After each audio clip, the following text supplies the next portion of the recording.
Press the Lord, जय मसीह की। मैं हूं सुनील। तो आज का विषय है कैलेंडर में ईस्वी किसके नाम में पड़ा।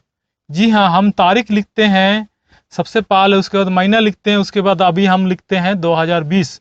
जो ये ईस्वी शब्द हम जो लिखते हैं तारीख के अंत में, ये किस प्रकार से पड़ा, किसके नाम पे पड़ा, इस बारे में हम आज सीखेंगे। जैसे कि आपको पता होगा, ये ईस्वी शब्द यीशु मसीह के जन्म के बाद से शुरू हुआ है।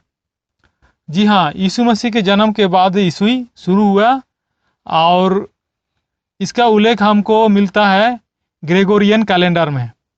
और हम समय का अनुमान लगा सकते हैं कि यीशु मसीह के जन्म से पहले का अगर बात करते हैं, 10 साल पहले, 20 साल पहले, तो हम लोग ईसा पूर्व लिखते हैं।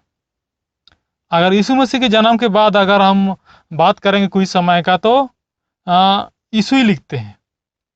तो यीशु मसीह एक प्रकार से युग प्रवर्तक रहा, और उसी के नाम से हम समय का आकलन करते हैं, यीशु मसीह के जन्म के पहले या समय जन्म के बाद। तो इसी से ईस्वी सन पड़ा, और सारा चीज़ इसी पर आधारित है। जो भी समय के बारे में हम अध्ययन करेंगे तो ये ईस्वी पर ही आधारित है। सबसे पहले हम बाइबल में देखेंगे। बाइबल में जो पहली पुस्तक लिखी गई मूसा के द्वारा, उत्पत्ति, उसके बाद निर्गमन, लाभ व्यवस्था, गिनती, व्यवस्था, विवरण, ये जो 5 पुस्तकें लिखी गई हैं, इसका जो लेखन समय है 1445 से लेकर के 1405 ईसा पूर्व, अर्थात यीशु मसीह के जन्म से पहले। यीशु मसीह के जन्म से पहले अगर हम वर्तमान के साथ इसको जोड़ेंगे तो 3445 वर्ष पूर्व लगभग में ये जो मूसा की 5 पुस्तकें हैं ये लिखी गई। ये एक्यूरेट नहीं है, समय का थोड़ा सा हेर फेर हो सकता है, लेकिन लगभग में हम इतना को मान सकते हैं। तो ये तो रही यीशु मसीह के जन्म से पहले की बात, पहले में लिखी गई पुस्तकें। और इसके बाद जो भी पुस्तक लिखा गया है ये यीशु मसीह के जन्म से कम समय पहले, क्योंकि पहली पुस्तक ये 1445 से लेकर 1405 ईस्वी पूर्व लिखी गई है। इसके बाद जो लिखी गई है इसका समय और थोड़ा कम हो गया है। और उसके बाद जब यीशु मसीह जन्म लेता है, उसके बाद ईस्वी सन शुरू हो गया है।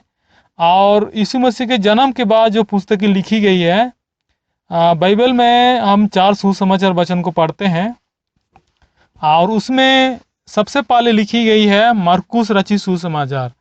इसको लिखा गया है 55 से 65 ईस्वी के 65 ईस्वी में, क्योंकि यीशु मसीह का जन्म हुआ उसके बाद 55 से 65 ईस्वी में ये पुस्तक लिखी गई। और जैसे कि आपको पता है, यीशु मसीह इस पृथ्वी में 33.5 बरस रहा। और उसके बाद जो नए नियम की जो पहली पुस्तक है मत्ती, ये 60 ईस्वी में लिखी गई। फिर लुका 60 से 63 ईस्वी में लिखी गई। फिर यूहन्ना रचित सुसमाचार 80 से 95 ईस्वी में लिखी गई।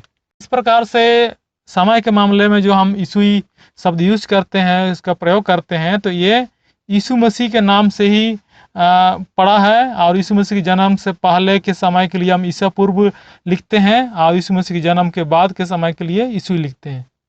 तो इस प्रकार से यीशु मसीह के नाम से ही ईस्वी पड़ा, जो वर्तमान तक भी चल रहा है। आपको ये जानकारी कैसी लगी? अच्छी लगी तो लाइक करें, कमेंट करें, और चैनल को सब्सक्राइब कर दें। और अगर आपको पूछना हो तो कमेंट कर सकते हैं। वीडियो देखने के लिए आपको बहुत बहुत धन्यवाद। परमेश्वर आपको आशीष दे। आमीन।